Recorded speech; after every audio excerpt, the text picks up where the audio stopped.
I'm going to divide this short presentation into two parts. The first part is to talk about war crimes that have been committed by British troops in Iraq, specifically in detention centres in Iraq. These war crimes include torture, executions, cruel, inhuman treatment, as well as the use of 5 techniques, the infamous banned 5 techniques.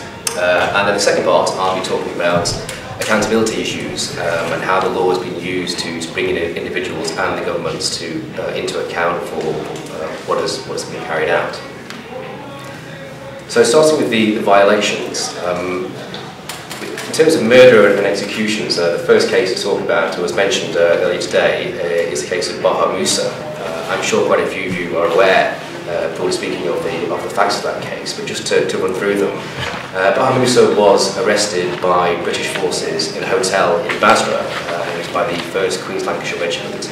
He and there were some of his colleagues there were arrested, and they were taken away to a British detention facility nearby. 36 hours later, Baha Musa was found dead. In the court-martial evidence, in the court-martial which followed that trial, followed that case, the evidence showed that he died from postural asphyxia.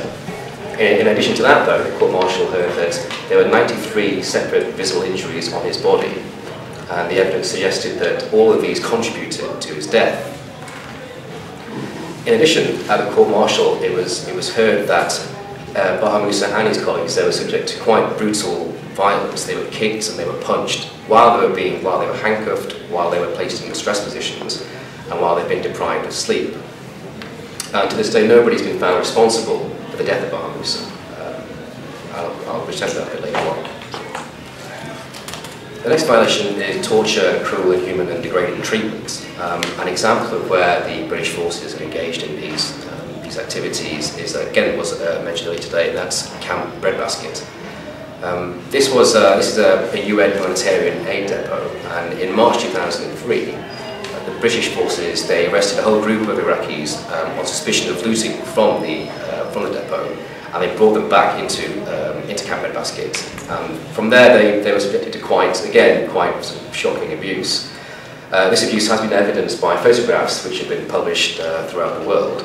And it showed that they'd been, again, violently beaten. They were kicked in the face, they were hit with military vehicle aerials. One individual was ordered to cut off the finger of another Iraqi, and when he refused to do this, he was placed into a net and tied into a forklift truck. You might have seen a picture of that. In addition, there are also some allegations of sexual abuse which occurred at Camp Breadbasket. There's an instance of a man being sexually humiliated in front of a female soldier. And also the Iraqi men were also forced to engage in, simulate anal sex and actually engage in oral sex. And you might have read recently in The Independent, there's a case of a young man, he was 14 years old at the time. He was one of the individuals who were captured by the military.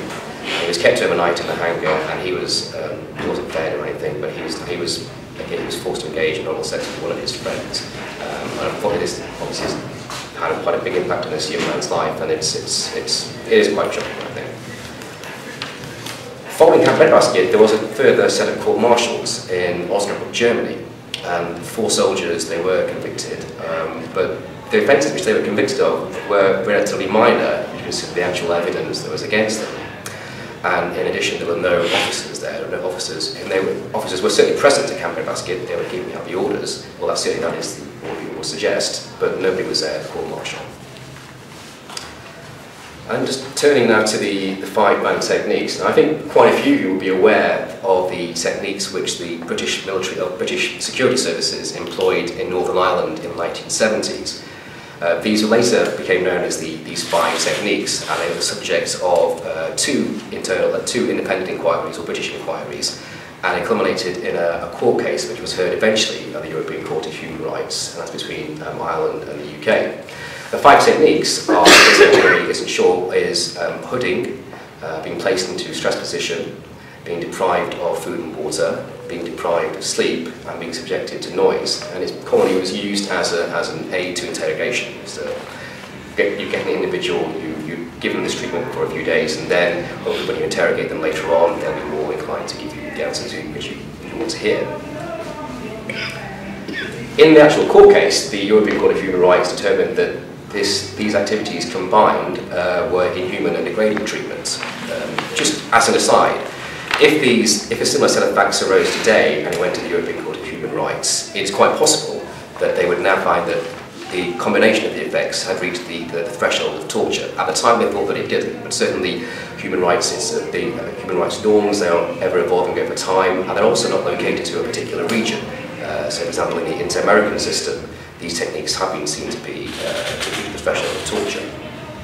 What's more important, or what's more interesting, certainly from the court case, was that the Attorney General of the UK gave an undertaking to the court saying that the UK, so this is in the 1970s, late 1970s, and he gave an undertaking to the effect that the British would no longer employ these tactics, and also they would not reintroduce them in the future as an aid to interrogation. And as we know now from what happened to Baha Musa, they have been introduced somehow into the British military doctrine.